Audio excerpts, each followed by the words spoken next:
ഇത്രയും വലിയ കൊച്ചായാലും എൻ്റെ വള്ളക്കയിലാണ് എൻ്റെ അമ്മ വള്ളക്കയിലാണ് കിടന്നുറങ്ങുന്നത്. എൻ്റെ തലേന്ന് എൻ്റെ അടുത്ത് കിടന്നുറങ്ങിയത് മുറ്റത്തിറങ്ങാൻ പേടിയാണ്. സ്കൂളിൽ പറയും നല്ല കൊച്ചാണ് അവൾ, നല്ലപോലെ പഠിക്കും, എല്ലാ ടീച്ചർമാർക്കും അവളെ ഇഷ്ടമാണ്,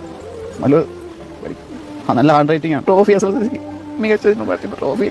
എൻ്റെ പൊന്നു വിദ്യാർത്ഥികളോടാണ് ഈ അച്ഛൻ്റെ ദുഃഖം. അച്ഛന് NSS ക്യാമ്പിനും കുട്ടീനെ ടൂർ പോകാനും ഒക്കെ പറഞ്ഞയക്കാനുള്ള ആഗ്രഹമുണ്ട്, അതിയായിട്ടുള്ള ആഗ്രഹമുണ്ട്. അത് അദ്ദേഹത്തിൻ്റെ മുഖത്തു നിന്നും അദ്ദേഹത്തിൻ്റെ സംസാരത്തിൽ നിന്നും മനസ്സിലാവും. പക്ഷേ സാമ്പത്തികം അദ്ദേഹത്തെ ബുദ്ധിമുട്ടിക്കുന്നുണ്ട്. ഒരു സ്വന്തമായിട്ടൊരു വീട് പോലുമില്ല.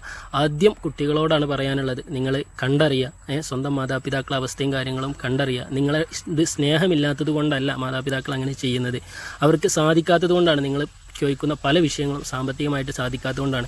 പിന്നെ സ്കൂളുകളിലും കോളേജുകളിലുമുള്ള അധ്യാപകന്മാരോടും മറ്റുള്ളവരോടുമാണ് ബാക്കിയുള്ള സ്ഥലങ്ങളിൽ വലിയ ദൂരമുള്ള സ്ഥലങ്ങളിലേക്ക് ടൂറും കാര്യങ്ങളൊക്കെ സംഘടിപ്പിക്കുന്ന സമയത്ത് 5000-10,000 രൂപയുടെയൊക്കെ പാക്കേജുകൾ കുട്ടികൾക്ക് പരിചയപ്പെടുത്തി കൊടുക്കുന്ന സമയത്ത് നിങ്ങളൊരു കാര്യം ചിന്തിക്കണം. 10-60 കുട്ടികളുള്ള ഒരു ക്ലാസ് റൂമിൽ ചിലപ്പോൾ ഒരു 1000 രൂപ പോയിട്ട് ഒരു 500 രൂപ പോലും എടുക്കാൻ കഴിയാത്ത പല കുട്ടികളും പഠിക്കുന്നുണ്ടാവും. അവർക്കും ആഗ്രഹങ്ങളുണ്ടാവും. അവർ കൂട്ടുകാർ പോകുമ്പോൾ അവർ ചിലപ്പോൾ ഡിപ്രഷനിലാവാൻ സാധ്യതയുണ്ട്. അതൊക്കെ മുന്നിൽ കണ്ടിട്ട് അവർക്ക് പറ്റുന്ന രൂപത്തിൽ അവരെ സമാധാനിപ്പിക്കുകയോ അല്ല എന്നുണ്ടെങ്കിൽ ടൂറുകൾ ക്യാൻസലാക്കണം എന്നൊന്നല്ല പറയുന്നത്, അവരെ സമാധാനിപ്പിക്കുക, അവർക്ക് പറ്റുന്ന മറ്റൊരു ടൂറുകൾ സംഘടിപ്പിക്കുക. അതൊക്കെ മുൻകൈ എടുക്കേണ്ടത് അധ്യാപകന്മാരും ഒക്കെയാണ്. അല്ലാതെ ഇതിനൊന്നും ഒരു അറുതി ഉണ്ടാവില്ല.